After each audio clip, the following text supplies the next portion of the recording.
Hello student, कैसे हैं आप सब? आई होप बढ़िया होंगे। और जैसे कि हमने कॉम्प्लेक्स सीरीज में जो अभी तक हमने क्या पढ़ा था, singularity of function, singularity of complex function कैसे फाइंड आउट करते हैं, किस टाइप की आइसोलेटेड सिंगुलरिटी है या नॉन आइसोलेटेड सिंगुलरिटी है। तो जिन्होंने सिंगुलरिटी चैप्टर नहीं पढ़ा वो मेरी इससे प्रीवियस वाले लेक्चर को पढ़ सकते हैं। लेकिन आज हम क्या करेंगे, शुरुआत करेंगे कॉम्प्लेक्स इंटीग्रल के कुछ एमसीक्यूज़ की और उसके रिलेटेड कुछ क्वेश्चन करेंगे। ठीक है, तो आज हम पढ़ते हैं कॉम्प्लेक्स इंटीग्रेशन टाइप के क्वेश्चन एमसीक्यू। ठीक है, तो कॉम्प्लेक्स इंटीग्रेशन पढ़ेंगे। अब कॉम्प्लेक्स इंटीग्रेशन से रिलेटेड पढ़ेंगे तो आपको सबसे सिंपल फॉर्मूला क्या है, कॉची इंटीग्रल फॉर्मूला याद रखना है। कॉची इंटीग्रल फॉर्मूला, ठीक है। अब जैसे हमारे पास क्या होता है कि जब हम क्या करते हैं, इंटीग्रेशन आएगा F Z upon Z minus A to the power N D Z, ये इक्वल होता है 2πi अपॉन, ये n+1 कर दीजिए यहाँ पर, 2πi upon n factorial F Z का nth differentiation at Z equal to A. तो ये होता है आपका कॉची इंटीग्रेशन फॉर्मूला। ठीक है, ये बहुत इंपॉर्टेंट फॉर्मूला है, ये आप याद कर लीजिए। दूसरी बात, यहाँ पर जो सी होता है ये Jordan curve means Jordan close curve के अबाउट इंटीग्रेशन होता है। अब जॉर्डन क्लोज क्या होता है, देखिए सिंपल सी बात है, जब क्या होता है जैसे ये यहाँ पर पॉइंट क्या है, देखिए मैं सिंपल उसमें समझा रहा हूँ आपको। जैसे ये कर्व यहाँ से यहाँ गया, ये क्लोज नहीं है, तो क्लोज नहीं है तो ये जॉर्डन भी नहीं। जॉर्डन कर्व का मतलब होता है जॉर्डन आर्क प्लस क्लोज।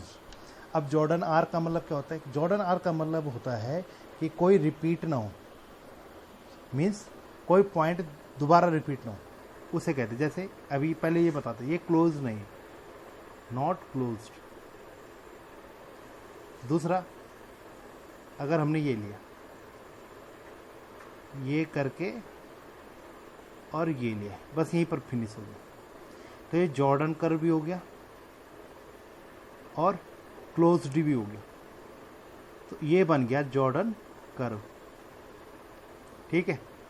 दूसरा, अब जरूरी नहीं कि सर्कुलर हो, मतलब कैसे ना कैसे करके, ठीक है, क्लोज और वैसा आ जाए। अब क्या हुआ, जैसे मैंने यहाँ से स्टार्ट किया, ये शुरू किया और फिर यहीं पर से आया, फिर यहाँ पर आ गया, ये मतलब यहाँ से शुरू किया ये और फिर ये, तो ये क्या है, इसको जब हम बोलेंगे तो ये क्लोज टू है पर क्या नहीं है, जॉर्डन कर्व नहीं है, क्योंकि क्या हो गया, पॉइंट रिपीट हो गया,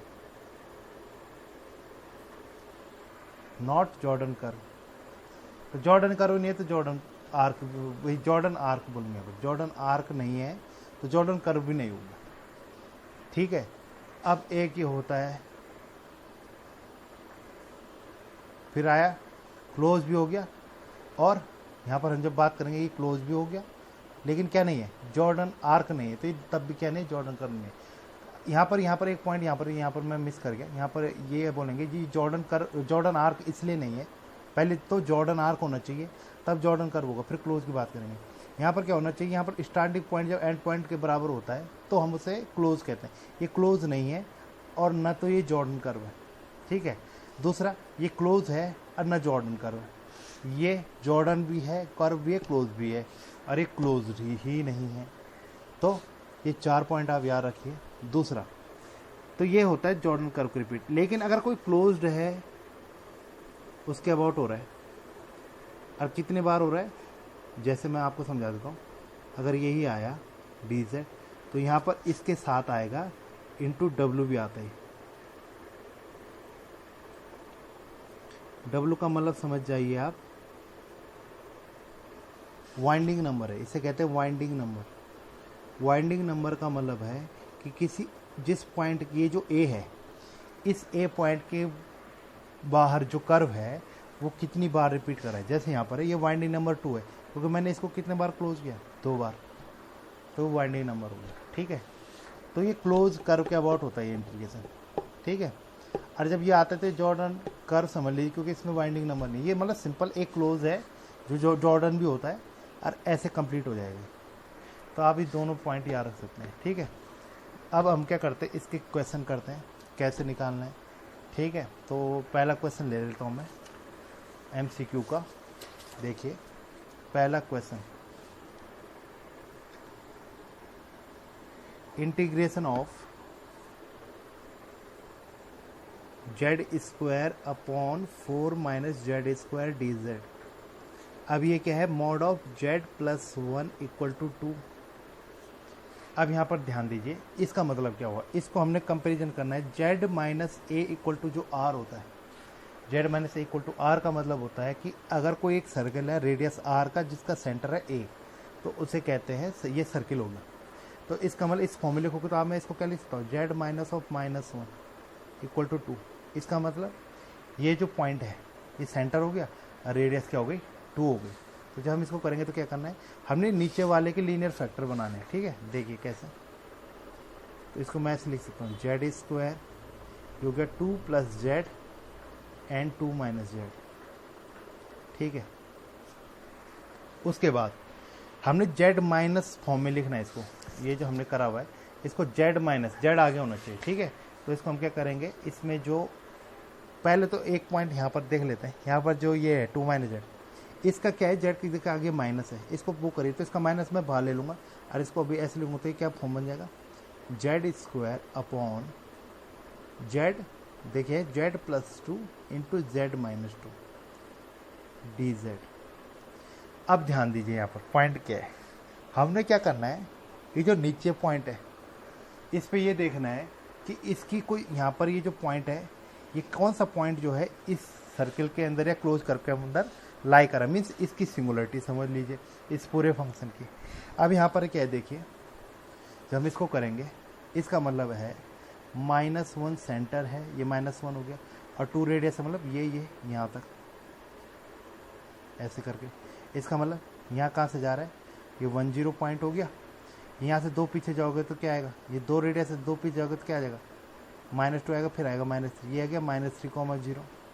अब मुझे ये बताइए, इसको देखिए किस फॉर्म में लिखना है, कि जेड माइनस ए की फॉर्म में लिखना है। तो ये जो नीचे वाला मैं इसको समझा रहा हूँ, ये क्या है, जेड माइनस -2 और जेड माइनस केवल 2।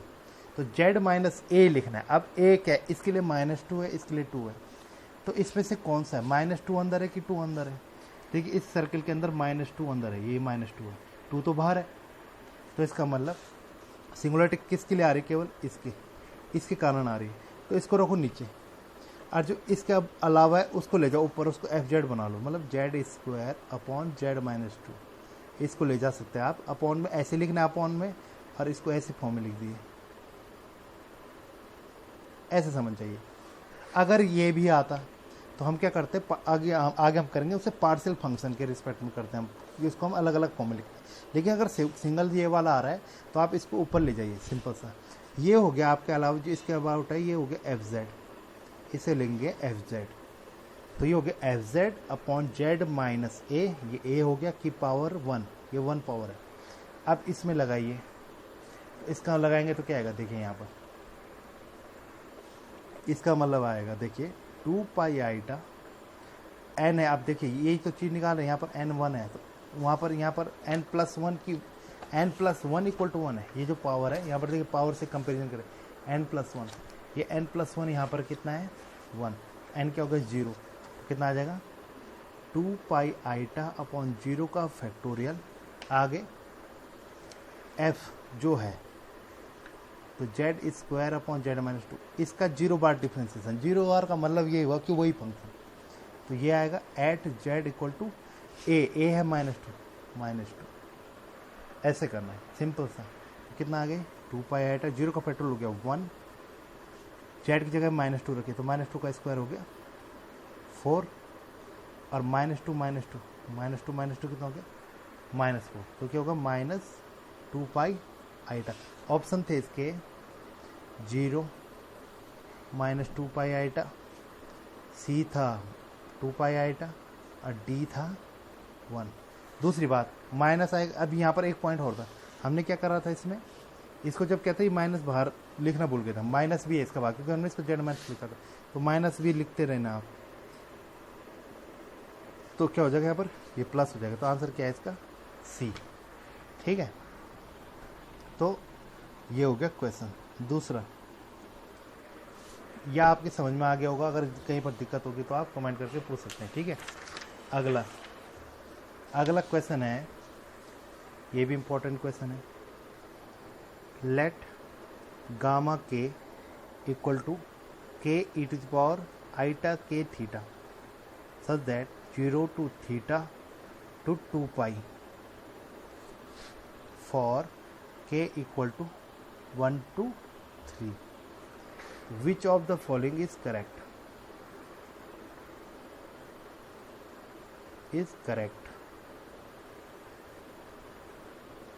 तो पहला है 1/2 pi I integration of 1/z dz, यहाँ पर लिखा हुआ है गामा के और equal to 0 for K equal to 1, 2 and 3।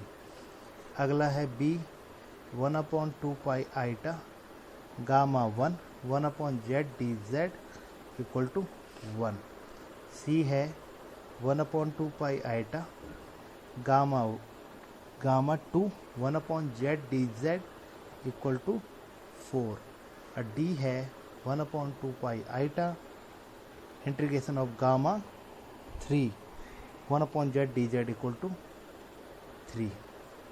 अब इसमें पता करना हमने कौन सा ऑप्शन करेक्ट है। देखिए सिंपल सा, पहले हम पहले लेते हैं। अब हम क्या करेंगे, पहले गामा 1 के लिए भी निकालते हैं, गामा 2 के लिए भी निकालते हैं, गामा 3 के लिए भी निकालते हैं। ठीक है, तो जो हम यहाँ पर निकालेंगे 1/2 पाई आईटा इंटीग्रेशन, पहले मैं गामा 1 के लिए निकाल रहा हूँ 1/z dz। अब देखिए गामा 1, यहाँ के की जगह 1 रखिए, कितना आएगा, गामा 1 का मतलब है 1 ई की पावर आईटा के 1 थीटा, मतलब ई की पावर आईटा थीटा। थीटा को वेरी करा रखा है कहाँ से कहाँ, 0 to 2 पाई। अब ई की पावर आईटा थीटा जो होता है, याद रखना, जो अभी मैंने इससे पहले एक ये बताया था सर्किल वाला, z minus A equal to R, इसको ऐसे भी लिखते, जब हम मॉड हटाते तो इसको हम ऐसे लिखते हैं, मैं यहाँ पर लिखा दे रहा हूँ, z minus A equal to R E की power iota theta, theta vary कर रहा है 0 to ऐसे लिखते हैं। फिर इसका मतलब ये सर्किल है, रेडियस आर है, सेंटर ए है। तो यहाँ पर क्या हो गया, अगर मैं इसी को लिखना चाहूँ तो ये क्या है, यहाँ पर जो है इसका मत गामा 1 का मतलब कर्व कैसा है, 1 रेडियस का है, और 0 से 2 पाई घुमाओगे तो 0 से 2 पाई घुमाओगे तो यहीं तक आएगा, मतलब एक बार क्लोज हो गया है पूरा। तो जब हम इसमें करेंगे तो इसकी वैल्यू क्या आएगी, देखो ये है z माइनस 0 की पावर क्या, z माइनस 0 की पावर 1 है ये। अब n+1 का कंपेरिजन करें 1 से, तो n 0 हो गया इसके लिए भी, तो 1/2 पाई आईटा तो ये है, ये तो बाहर रह गया। इसकी वैल्यू क्या आएगी, 2 पाई i/0 का फैक्टोरियल, और आगे क्या आता है, जो ऊपर वाला फंक्शन है उसका बाद एक बार भी डिफरेंशिएशन नहीं, मतलब 0 बार, तो 1 ही रहेगा। आपको z इक्वल टू 0 रखोगे, इसमें z है ही नहीं, तो 1 का 1 रहेगा, 2 पाई से 2 पाई का तो 1 हो गया, 0 का 1 हो गया, तो कितना आ गया आंसर 1। गामा 1 के लिए क्या आ गया 1। अगर मैं किसके लिए निकालूँ, ऐसे ही गामा 2 के लिए। अब जब मैं गामा 2 के लिए इसी मेथड से निकालूंगा तो गामा 2 बराबर होगा 2 ई की पावर आईटा 2 थीटा, 2 ई की पावर आईटा 2 थीटा। इसका मतलब है रेडियस 2 हो गई। और अब देखिए ध्यान दीजिए, 2 थीटा, थीटा वेरी कर रहा है 0 से 2 पाई, तो 2 थीटा वेरी करेगा 0 to 4 पाई। अब 0 to 4 पाई वेरी करेगा तो इसको आप 2 चक्कर मराएगी, क्योंकि 0 से 2 पाई एक चक्कर, फिर 2 पाई और, तो 0 to 4, तो इसने कितने चक्कर लगा दिए, 2। तो इसका मतलब वाइंडिंग नंबर, ये 0 की देखो यहाँ पर जो ये z माइनस 0 है ना, ये तो ये 0 सिंगुलरिटी है इसकी, तो 0 के अबाउट ये कितने चक्कर घूम गया, ये 0 अंदर है उस कर्व के, कितने बार घूम गया, 2 बार, तो वाइंडिंग नंबर हो गया 2। तो ये जो वैल्यू जो हमने निकाली, इसका केवल किससे इंटू को 2 से, कितना आंसर आ जाएगा। तो अगला जब हम ऐसे निकालेंगे 1/2 pi iota integration of gamma 2 1/z dz, ये आ जाएगा। सेम वैसे मेथड से करना, 1/2 पाई आईटा रहेगा ये, इसकी वैल्यू हो जाएगी वाइंडिंग नंबर, तो आगे 2 भी आएगा, और 2 पाई i/0 का फैक्टोरियल इंटू ये 1 रहेगा, z इक्वल टू 0 पर 1 रहेगा, ये वैल्यू निकालोगे तो ये आ जाएगा 2। ठीक है। और ऐसी गामा 3 के लिए निकालेंगे तो सोच सकते हैं आपका क्या आना चाहिए, क्योंकि 3e⁻i 3 थीटा, मतलब अब रेडियस 3 हो जाएगी, तो तब भी तो जीरो अंदर रहेगा। ठीक है, तो रेडियस पे डिपेंड नहीं करता ये। ठीक है, क्योंकि यहाँ पर देखिए, यहाँ पर जो है, यहाँ पर कहीं रिलेटेड टू कोई रेडियस का है ही नहीं, मतलब आर कहीं है नहीं, तो रेडियस से फ्री होता है। बस ये देखना कि वो सर्कल जो है या कोई क्लोज कर्व है कितने अबाउट घूम रहा है। अब अगर मैं 3 रखूँगा तो ये हो जाएगा 3e⁻i 3 थीटा, 3 रेडियस हो जाएगी, और 3 थीटा का मतलब है, थीटा अगर 0 2 पाई है तो 3 थीटा 0 to 6 पाई हो जाएगा। तो 0 to 6 पाई मतलब 2 पाई, 4 पाई, 6 पाई, कितने चक्कर मार दे, 3, तो 3 से इंटू हो जाएगा। तो 3 से इंटू को तो आंसर आ जाएगा 3। तो क्या है इसका आंसर, कौन कौन थी, एक गामा 1 के लिए है और गामा 3 के लिए थी। तो इसके कौन कौन आंसर सही है, बी और डी। ये गलत है क्योंकि 0 किसी के लिए नहीं है। ठीक है, 4 वैसे भी नहीं है, इसके आंसर आना चाहिए 2। तो आप समझ गए वाइंडिंग नंबर का रिलेटेड क्वेश्चन। अब लेते फिर से अगला क्वेश्चन है, आई आर इक्वल टू दिया है C R D Z upon Z, Z -1 and Z -2। ठीक है, सी आर क्या दिया है, C R equal to Z belong to C such that mod of Z equal to R, R greater than 0। Then पहला option है I R equal to 2 pi I if R belong कर रहा है 2 से 3 के बीच में। बी ऑप्शन है I R equal to 1/2 if R vary कर रहा है 0 to 1। सी ऑप्शन है I R equal to 2 pi I minus 2 pi I if R vary कर रहा है 1 to 2। एंड डी ऑप्शन है आई आर की वैल्यू 0 है इफ़ आर ग्रेटर देन 3। अब देखिए सिंपल सा है, mod of Z equal to R है, मतलब इसको कैसे लिख सकते हैं, जेड -0 का मॉड इक्वल टू आर, मतलब रेडियस आर, सेंटर 0, सेंटर तो 0 है। अब पहला केस इसके लिए, अगर रेडियस 2 और 3 के बीच में, मतलब 2 से बड़ी है और 3 से छोटी है, तो बताइए इसमें ये जो है, जैसे मैं अगर बनाना चाहूँ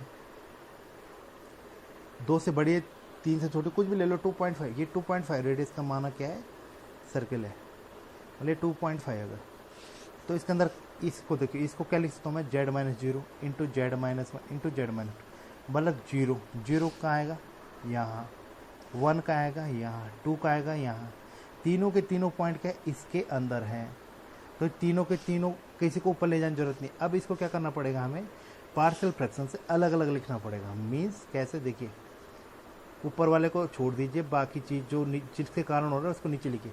इसको हम पार्शियल फ्रैक्शन से कैसे लिखते हैं, a/z b/z-1 प्लस c/z-2। अब इसका जो हम बोलेंगे एलसीएम ये आ जाएगा, a के साथ इंटू होगा z-1 इंटू z-2, b का किससे होगा z into z-2, and c का किससे होगा z इंटू z-1, और इधर है 1/z into z-1 into z-2। ये और ये कैंसिल हो गया। अब देखिए, अब फटाफट अगर वैल्यू निकालनी है तो कैसे करते, देखिए जेड इक्वल, इनको 0 करते जाए कोफिशिएंट को, अगर कोई जेड की वैल्यू रखने पर हो रहा है तो Z equal to 1 both side रखिए। अब यहाँ तो जेड बचा नहीं, यहाँ तो 1 नहीं, तो 1 वैसे रहेगा, तो जेड इक्वल टू 1 रखिए बोथ साइड, ये 0 हो जाएगा, जेड -1 0, 1 -1 0 हो गया, ये 0 हो जाएगा, ये 0 हो जाएगा, ये कितना आएगा, बी जेड है 1 और 1 - 2 -1, तो बी की वैल्यू क्या आ गई -1।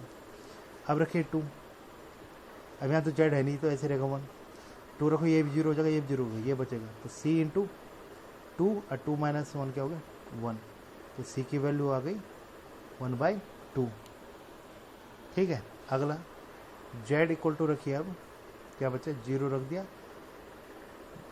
0 रखिए, अब Z equal to 0, Z equal to 0 रखे तो क्या आएगा, कौन हो जाएगा 0, बी वाला और सी वाला, तो क्या आएगा 0 - 1, 0 - 1 हो जाएगा, माइनस 0 - 1 2 होगा -2, तो इससे ए की वैल्यू भी क्या आ रही है 1/2। अब इन ए बी सी की वैल्यू यहाँ पुट करिए, तो ए आया 1/2, बी आया -1, तो क्या आएगा इसका 1/2z, बी आया हमारा -1, -1/z -1, अब फिर आया प्लस, सी आया +½ 1/2 इंटू जेड माइनस 2, इस फॉर्म में लिख देना आपने, ठीक है। इसको सॉल्व करें मतलब वही आ जाएगा। अब इसका इंटीग्रेशन करना है। अब ये अलग अलग चल जाएगा, इसका अलग चल जाएगा, इसका अलग चल जाएगा, इसका अलग गया, इसका अलग जाएगा और इसका अलग जाएगा। अब देखना हमने कि इस वाले केस में जो हम निकालेंगे, क्योंकि तीनों था, तीनों के लिए आएगा, तो इसमें कितना आएगा 2πi/0 फैक्टोरियल, ये 2 बाहर रखना, 2πi अपॉन ये है 1 पावर n+1 = 1 है, तो जब पावर 1 होगी तब 0 का फैक्टर मतलब n का फैक्टोरियल आता है n+1 में, तो 1 है तो 0 का फैक्टोरियल। अगर यहाँ क्या है 2 तो 1 का फैक्टोरियल, 3 होगा तो एक कम, और ऊपर वाला ऐसे रहेगा, उसका कोई भी डिफ्रेंसिएशन नहीं होगा, @z = 0। ऐसे निकालते हैं इसका ऐसे करेंगे तो क्या आएगा 2πi/0 का फैक्टोरियल 1 @z = 1, ये 1 पे है, a z माइनस ए एक रखते हैं, ठीक है। यहाँ पर ये 1/2 बाहर रखना है, तो आएगा 2πi/2, तो बाहर है, 0 का फैक्टोरियल आएगा 1 आएगा, @z = 2। डिफ्रेंसिएशन नहीं करना है यहाँ पर, तो कितना आ रहा है, इसको निकालोगे तो आएगा 2πi/2 माइनस 2πi, फिर प्लस 2πi/2, 2πi/2, 2πi/2 निकालोगे तो 2πi आएगा, 2πi से 2πi आएगा तो कितना आ जाएगा 0। तो क्या आ रहा है इसके लिए 0। तो अभी हमने क्या करा था, एक ऑप्शन था जब r > 3 है, r > 3 है, देखिए यहाँ पर क्या है z और z माइनस 1 और z माइनस 2 था। जब ऐसा था और ये पॉइंट जब हमने 2 से 3 के बीच लिया था, तो अगर 2 से 3 के बीच है रेडियस और 3 से ज़्यादा है, जैसे यहाँ पर हमने निकाला था, ये ऑप्शन है जो डी क्या बोल रहा है, इफ़ r > 3, क्योंकि 2.5 रेडियस के अंदर जब तीनों पॉइंट आ रहे हैं तो 3 रेडियस के अंदर तो आएंगे, जो 3 या 3 से ऊपर रेडियस होगी उसके अंदर भी ये तीनों पॉइंट क्या आएंगे, तो इसको ऐसे तरीके से करेंगे तो वो आंसर सारे क्या आएंगे 0। तो इसका आंसर एक तो डी हो गया। अब देखते हैं, अब हॉर वैल्यू को निकालते हैं। जो इस रेडियस से ऊपर है, मतलब जो 2 या 2 से ऊपर है, उनके लिए आएगा 0, तो 3 के लिए तो ऑब्वियसली आएगा। अब देखते हैं जो 0 से 1 के बीच है, तो जो 0 से 1 के बीच है उसके लिए क्या आएगा, देखिए जो इंटीग्रेशन की वैल्यू है, r अगर कहाँ वेरी कर रहा है 0 to 1, तो जब 0 से 1 का मतलब है 0-1 के बीच अगर रेडियस है तो 1 बाहर हो जाएगा और 2 बाहर हो जाएगा, केवल 0 रहेगा अंदर। अगर क्या है रेडियस, ये आपकी समझ लो 0.5, 0-1 के बीच में, ये कहाँ पर हो रहा है 0-1 पे, ये 2 पे, तो 1 और 2 कहाँ आ गए बाहर, 0 तो अंदर है ना, तो ये जो बाकी इसको कहाँ ले जा लो आप ऊपर, तो क्या आ जाएगा 1/z माइनस 1 z माइनस 2, ये ले जाओगे आप ऊपर। जिसके कारण नहीं आ रहे हैं वो अगर बाहर है पॉइंट, उनको ऊपर ले जाइए, z रखिए बस नीचे, क्या हो जाएगा, इसको करोगे तो क्या आएगा, अभी तो सीधा फॉर्म में बनाइए, f z है पूरा, z माइनस 0 की पावर 1, तो क्या आएगा 2πi/0 का फैक्टोरियल, और इसमें 1/z माइनस 1 और z माइनस 2, इसमें हम z की जगह क्या रख देंगे 0, कितना आएगा 2πi 0 माइनस 1 इंटू 0 माइनस 2, तो 2 हो जाएगा, तो कितना आ रहा है πi, ठीक है। तो 0 से 1, तो इसका मतलब b तो गलत है। अब देखते हैं r जब वेरी करेगा 1 to 2, अरे फिर देखेंगे 2 से 3, जब 1 से 2 के बीच r वेरी कर रहा है, मतलब रेडियस अगर 1 और 2 के बीच है, तो कौन कौन आएंगे, z भी आएगा और z माइनस 1 आएगा, z माइनस 2 नहीं आएगा। तो आपको क्या करना है, देखिए 2 से 3 वाला तो हमने कर दिया, अब हमारे पास यही बचा हुआ है, कौन सा 1 to 2 वाला। तो 1 to 2 में क्या आएगा, देखिए इसमें 1 से 2 के बीच होगा, 2 नहीं है, 2 से कम, तो 2 बाहर रह गया, तो उसको ले जाओ बस आप ऊपर, 1/z माइनस 2 को ले जाओ, बाकी जो आ रहे हैं उनको रखो नीचे, इंटीग्रेशन CR। अब हमने क्या करना है, यहाँ पर 2 पॉइंट है, तो इसको पार्शियल फ्रैक्शन से पहले इसको हमने बनाना है, z इंटू जेड माइनस 1 को, ठीक है। इसको लिखो a/z प्लस b/z माइनस 1। जब भी एक या एक से ज़्यादा आएगा, एक तो नहीं पर एक से ज़्यादा अगर लीनियर फैक्टर आ रहा है तो उसे पार्शियल फ्रैक्शन से हमें अलग अलग करना पड़ेगा। तो क्या आएगा a into Z minus 1 plus b into Z, अब वो नीचे वाला कैंसिल हो जाएगा। अब z इक्वल टू 1 रखिए, तो क्या आएगा 1 इक्वल टू b की वैल्यू 1 हो गई। अब रखिए z इक्वल टू 0, तो z इक्वल टू 0 तो माइनस a मीन्स a हो जाएगा -1। अब इसमें रखिए कितना आएगा -1/z प्लस 1/z माइनस 1। ठीक है, तो ये आ गया। अब हम क्या करेंगे, ये 1/z माइनस 2 दोनों के ऊपर अलग अलग ले जाएंगे। 1/z minus 2 upon z with negative sign integration dz plus 1/z minus 2 फिर ये z माइनस 1 dz, क्योंकि ये तो ऊपर था, इसको बनाना है, ये दोनों फिर अलग अलग ले जाओ। इसमें क्या आएगा, इसमें माइनस है, माइनस आएगा 2π/0 का फैक्टोरियल, और 1/z माइनस 2 में z इक्वल टू 0, क्योंकि z माइनस 0 है ये। ठीक है, एक बार भी डिफरेंस नहीं होगा, मतलब ये फंक्शन आएगा, प्लस ये आएगा 2π/0 का फैक्टोरियल आएगा 1/z माइनस 2, और z की जगह रखना है 1, ये 1 पे आ रहा है, देखो 0। ठीक है, ये कितना आएगा, 0 रखोगे तो क्या आएगा -2, माइनस का कट जाएगा, 2 से 2 कट जाएगा, तो कितना आ जाएगा πi। अब इसमें रखिए 1, रखिए 1 माइनस 2, 1 माइनस 2 कितना हुआ -1, तो ये माइनस में आ जाएगा 2πi, तो πi माइनस 2πi क्या आ जाएगा -πi। तो जो हमने कौन सा लिया था, आर वेरी कर रहा था किसके बीच में, 1 से 2 में, तो ये -2πi तब तो ये भी नहीं है, क्योंकि -πi आंसर है इसका। तो इसका केवल और केवल कौन सा ऑप्शन सही रहा, डी, क्योंकि ये आ रहा था -πi, ये तो वैसे भी नहीं आ रहा था। ये वैल्यू कितनी आ रही थी, अभी हमने निकाली थी 0-1 के बीच में, जब हमने निकाला था ये πi आ रहा था, तो ये भी नहीं है। और इसका जब हमने निकाला था तो ये आया था 0, क्योंकि 2 से ऊपर जैसी रेडियस थी उसकी आ रहा था 0 आंसर, तो इसका ओनली आंसर है डी। ठीक है, तो इसी तरीके से आप मतलब बहुत सारे क्वेश्चन ऐसे कर सकते हैं। अब हम लेते हैं ऐसे और क्वेश्चन।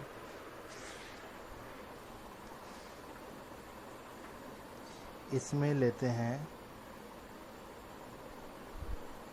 ये हमारे पास क्वेश्चन है, gamma T equal to e⁻t vary कर रहा है 0 से t से 2π, देन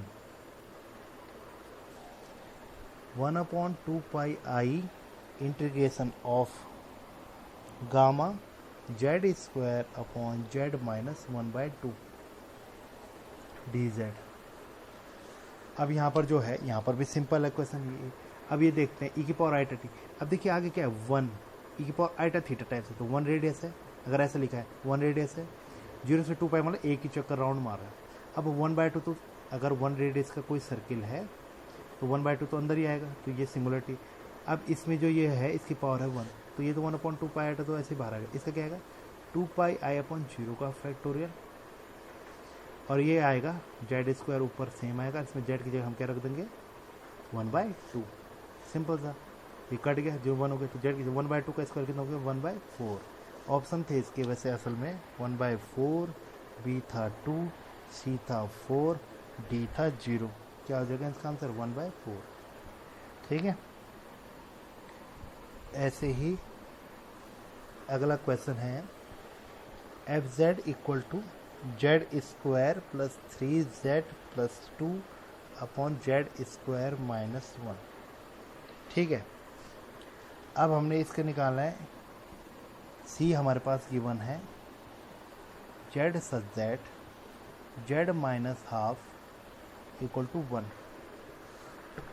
मतलब इसका मतलब है रेडियस जो है 1 है, और जो पॉइंट है सर्कल का जो सेंटर है वो 1/2 पे होगा। अगर 1 रेडियस का है तो ऑब्वियसली 1/2 तो यहाँ से जाएगा, और यहाँ से कितना जाएगा 3/2, 1/2 यहाँ से 1 इधर कितना होगा 1/2 में ऐड करो 3/2।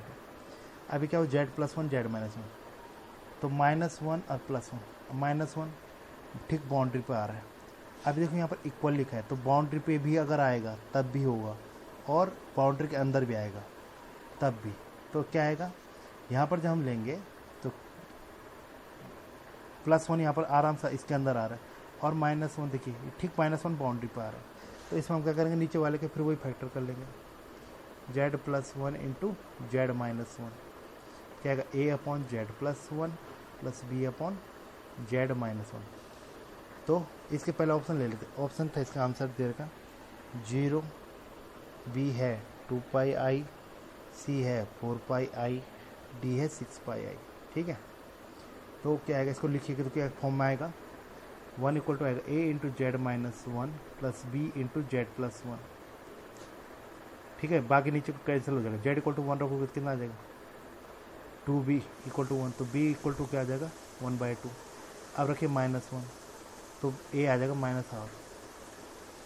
ठीक, अब a और b की वैल्यू रखिए यहाँ पर, तो a हो गया -1/2, तो ये बन गया आपका -1/2 z + 1 + 1/2 z - 1। ये मैंने अभी उसको लिखा हुआ है। अब इसमें जो ऊपर वाले को इससे z² + 3z + 2 से ऊपर नीचे इंटू z² + 3z + 2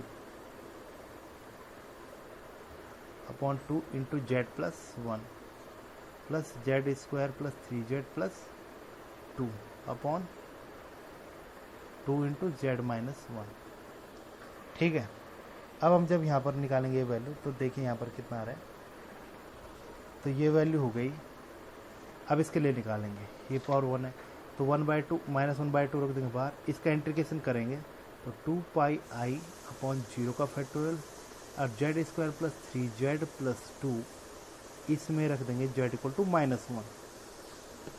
ठीक है, दूसरा 1/2 ऐसे 2πi अपॉन 0 का फैक्टोरियल।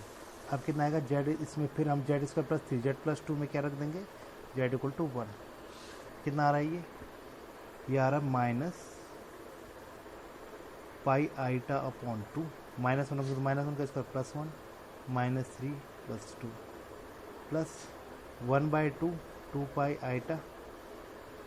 2πi था, ठीक है, ये 2 छोड़ दिया था, 2πi और 1 रखेंगे तो 1 + 3 + 2 कितना आ रहा है, ये आ गया हमारा 1 - 3, ये तो कैंसिल हो गया, 2 से 2 कट गया, 3 और 2 5 रख 6, तो 6πi। तो इसका आंसर हो जाएगा 6πi। तो आंसर हो गया डी। ठीक है, तो ऐसे आप बहुत सारे क्वेश्चन कर सकते हैं। ऐसे ही अगर मैं और करवाऊँ इसमें, अगला क्वेश्चन लेते हैं important, cos z upon z dz। C है सर्किल है, mod of z equal to 1, option है 2πi, बी है 0, सी है 1, डी है डज नॉट एग्जिस्ट। अब इसमें रखेंगे mod of z equal to 1, centre 0 radius 1, तो ये वाला तो आ ही रहा है ना। ठीक है, अब हम क्या करेंगे सिंपल सा, इसमें जो है यहाँ पर जब वैल्यू निकालेंगे तो cos z तो क्या आएगा, सीधा सीधा मैं लिख देता हूँ 2πi अपॉन 0 का फैक्टोरियल, और cos z में z इक्वल टू क्या रख देंगे 0, cos 0 हो गया 1, कितना आंसर आ गया 2πi। तो इसका आंसर हो गया ए। ठीक है, अब लेते इसमें अगला क्वेश्चन। अगला क्वेश्चन ये है, integration of z² dz with centre 0 and radius equal to 2 means ये है, ऑप्शन है इसका आंसर 4π², बी है 2πi, सी है 4, डी है 0।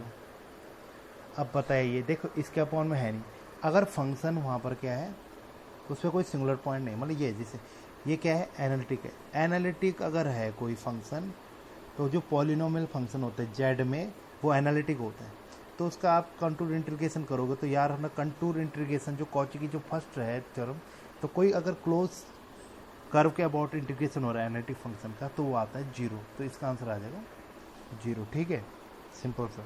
अगर देखिए अपॉन वाला केस भी होगा, अगर उसमें क्या नहीं होगा कोई भी पॉइंट नहीं आएगा, जैसे सिंपल सा मैं ले लूँ z² अपॉन z + 2 ये ले लिया, अगर मैंने ऐसे भी ले लिया, अगर इसका इंटीग्रेशन पूछा और mod of z equal to पूछ दिया 1।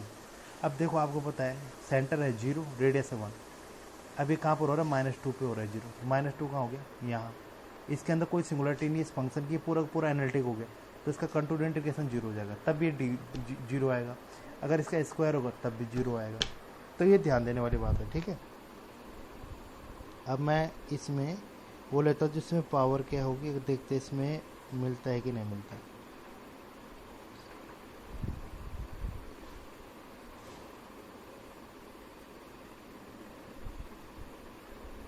इसमें ये वाला लेते हैं, देखते हैं मिलेगा इसमें।